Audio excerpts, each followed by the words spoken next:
What's up you guys, it's Graham here. So for those of you that have watched the channel for a while, or for those of you that know me in person, you know that I'm pretty frugal, and honestly that might even be pretty generous to say.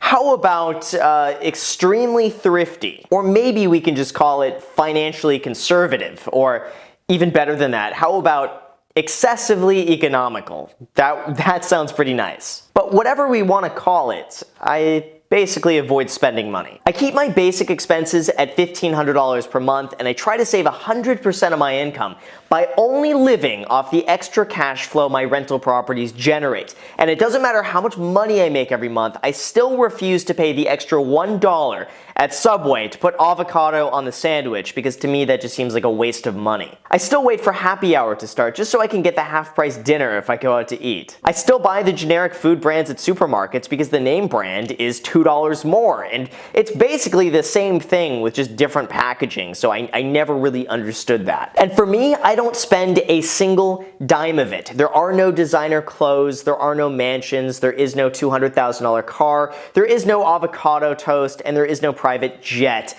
In fact, I've actually never flown first class before in my entire life. And I'll show you how adopting a few of these fiscally prudent practices could really benefit you in the long run, especially if one day you want to live off your investments or make enough to smash that like button if you haven't done that already. Now for me, part of my fiscally efficient psychology began with my upbringing and just the way I was raised. Neither of my parents had any extra money lying around to spend, and my mom was very much paycheck to paycheck. And without going into too much personal detail, there were absolutely times where money was so tight where if an unexpected $100 charge came up, that means that a checking account would be overdrawn.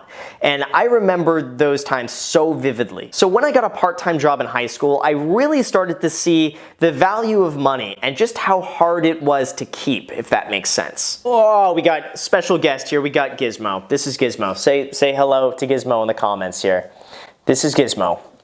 He's just gonna sleep on my lap. And I was making pretty decent money for a high schooler too. Like I was doing $100, maybe $200 a week, working after school and weekends, doing photography for a reef aquarium wholesaler.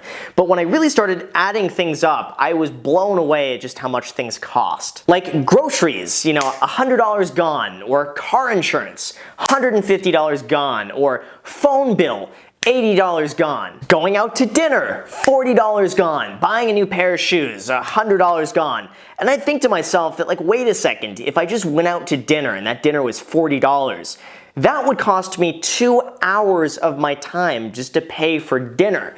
And I was blown away. I was thinking, like, how do people pay for this? How do people afford stuff like this? Like, I would see people driving $100,000 cars and I would think to myself that this would take me 10 years of saving $200 a week just to be able to buy that. Or I would drive by a $2 million house and think to myself, what do these people do to be able to afford something like that? Like, even if I saved $1,000 a week, it would take me 40 years of doing that to be able to buy a $2 million house. And honestly, at 16 years old, I just kind of figured to myself, you know what, I'm f***ed. Like, how do I ever afford something like this? And how do all of these people do it? I remember a customer coming at work who had a $10,000 Rolex on, and I was blown away that someone would ever spend $10,000 on a watch. From my perspective, that was like a year if I saved everything I made, and this dude just spent that on a watch. Like, I just wanted to know, how does somebody do that? By the way, Gizmo says,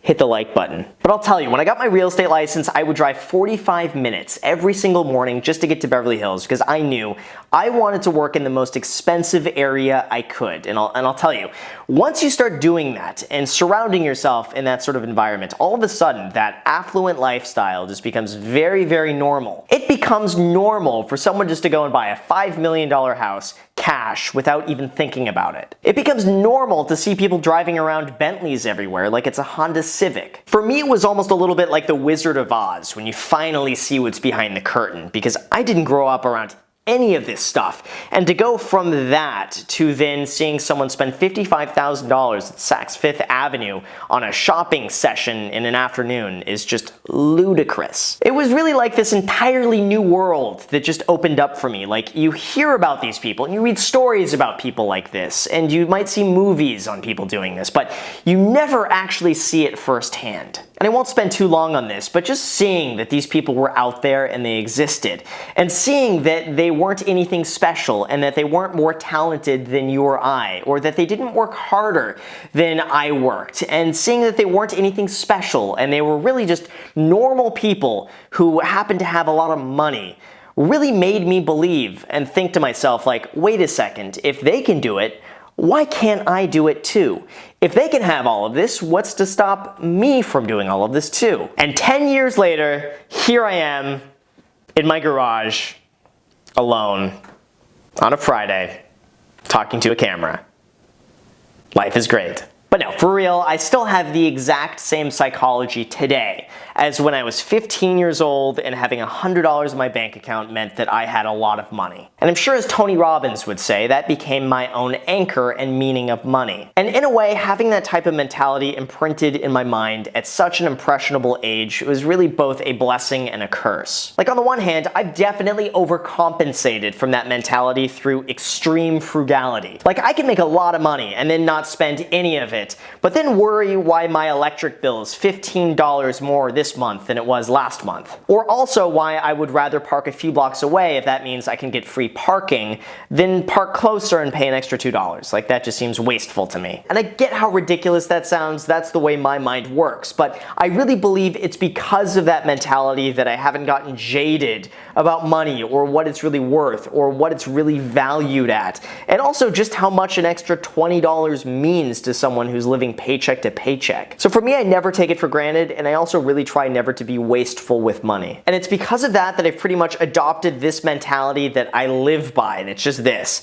I only earn what my money makes me. It doesn't matter how much money I make every month. I only care about how much that money will make me indefinitely if I go and invest it. And that is the money that I consider earning. Because to me, that $100,000 basically just means $300 extra per month for the rest of my life without ever touching the principal. And when you really start to see that $100,000 to me really only equates to $300 extra per month, now you get to start to see why I'm not like ballin' with luxuries every weekend. Like, I can maybe increase my lifestyle by $300 a month, but when you really put that into perspective, $300 a month isn't like a huge lifestyle increase. It doesn't mean that I'm going out like doing crazy stuff all the time. You know, $300 a month is great, but it's not like over the top luxury lifestyle living, Gucci, flexing, all that. No. Now, call me pessimistic, or maybe I have just a very realistic approach with all of this, but I'm not naive to think that this type of income is going to be lasting forever. And don't get me wrong, I would love for this to last forever, and I have no intention of ever stopping anytime soon. And one day, I would love to be at the same level as like Gary Vee, or Grant Cardone, or Dave Ramsey. I just realize that things change over time and nothing lasts indefinitely. And it would be unrealistic to assume that things just get better and better every single year.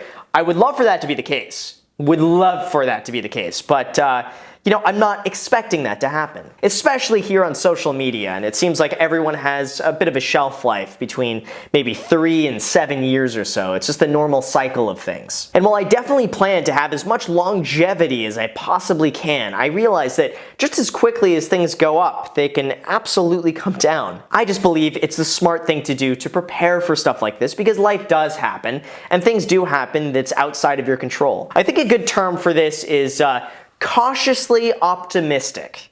We'll stick with that. And here's the thing, at the end of the day, money is really just about giving you options. It's about having the option to pursue what you enjoy the most. It's about having the option to go and sleep in if you want to do that. If that's going and spending $4,000 at the Gucci store, then you know what, you do you, and if that makes you happy, then I support it. But from my experience, the real enjoyment doesn't come from buying things. It's from having the option to buy things if you want to. And I have a feeling you'll find that once you get to the level where you can reasonably afford anything you want, the desire to own those things just kind of goes away. All of a sudden, it just doesn't seem as impressive to buy those things as it once did when you didn't have the money. Deep stuff here, did not intend to go down this rabbit hole, but that has been the truth and reality for me. So what do I spend money on then if I am so economically, fiscally, efficiently frugal? Well, besides real estate and index funds, which is basically where 99.9% of my money goes, I spend money on things that I feel add value and enjoyment to my life. Like, I found a really good deal in Las Vegas for all-you-can-eat sushi during the lunch hour for like $21. And if you guys want the best sushi place in the world for all you can eat, I'll throw up a screenshot right here. Like most all you can eat sushi places rip you off. They put like a huge piece of rice with a little piece of fish on top. This place does the opposite. They put a huge piece of fish with just a little bit of rice. So like, that's the stuff that I splurge on. Like that's my idea of splurging, is $21 all-you-can-eat sushi. Or another one, I found a really good deal before 4:30 p.m. For a massage in Hollywood, and I will treat myself to this anytime I feel like I'm stressed out or just want to relax for a little bit. Or another example is my Lotus Exige S240. I bought this car 5 years ago, and this was my dream car as a teenager. I met my best friends through taking this car to car meets and going on car forums and going on drives and everything else like this. Like this car for me has given me so much more than just owning a car. But beyond that, I really don't need to spend money to make me happy. And honestly, I get happy from just the most simplest things, like sleeping in the morning, or being able to binge watch Survivor, or being able to do some light gardening work when it's warm out here, which is basically every day here in Los Angeles. And I love just hanging out with my friends and shooting the and talking about random topics of absolutely nothing. And I love having the creativity to go and make these YouTube videos and put my own thoughts out there and express myself. Like these little things that don't cost money at all are the things that I really enjoy the most. And of course, maybe I'll splurge the odd $1,000 here and there if it's a justified business expense and I think it might actually help me with branding and stuff like that. But beyond that, I mean, none of that really makes me happy. And for a lot of the people who think about travel, like, do I travel and does that make me happy? And I have so much fun traveling, but all of that is free through credit card points and rewards and all that good stuff. So anyway, that's the reason why I am so frugal and why I don't spend money. And I just don't feel the need to spend money, and I feel like it doesn't really add to my enjoyment or happiness in anything. And in terms of lifestyle, I mean, it doesn't really matter how much money I make, it's just how much money that money makes me, and that's what I consider what I earn. If that whole sentence made sense. I don't know if it did. But anyway, for everyone watching, I guess the main takeaway here is that money's main purpose is really just to give you security and to give you the option to pursue the things that you find the most enjoyable. And most importantly, when you do go and make money, be smart with it. Don't sit there with your Shopify store earning $20,000 a month and just think that you're set for life indefinitely. Don't expect that you've hit this lottery with your social media marketing agency and expect those clients to be with you for the next 40 or 50 years. Same thing goes with actors, musicians, social media influencers, businesses, and pretty much anything else you can think of. Most people and brands just find themselves doing exceptionally well for a few years, and then things slow down and people move on, and that is that. At least from what I've seen, only a fraction of 1% of all of those really stand the test of time and are around for like 20, 30, or 40 years. That's why I really believe it's so important to save while you can, invest while you can, and really value that money to make sure it works for you. And then in terms of actually making money, I recommend that you do what I did, which is surround yourself with the people who are making the type of income that you want to one day make. I wouldn't have been able to do any of this if I didn't see that other people were doing it themselves and then believing that someone like me could actually go and make that happen. And that's where you start getting into the whole psychology aspect of making money, and I will save that for another video. I recommend that you guys look up Tony Robbins and limiting beliefs on YouTube if you guys want to learn more about this. So anyway, that's the answer to the title of the video, why I am so monetarily frugal, why I am so cheap. That's the answer. So with that said, you guys, thank you so much for watching. I really appreciate it. If you guys have not smashed the like button yet, make sure to smash the like button, smash the subscribe button, smash the notification bell so YouTube notifies you anytime I post a video. Add me on Instagram. I post it pretty much daily, so if you want to be a part of it there, feel free to add me there. Thank you again for watching, and until next time.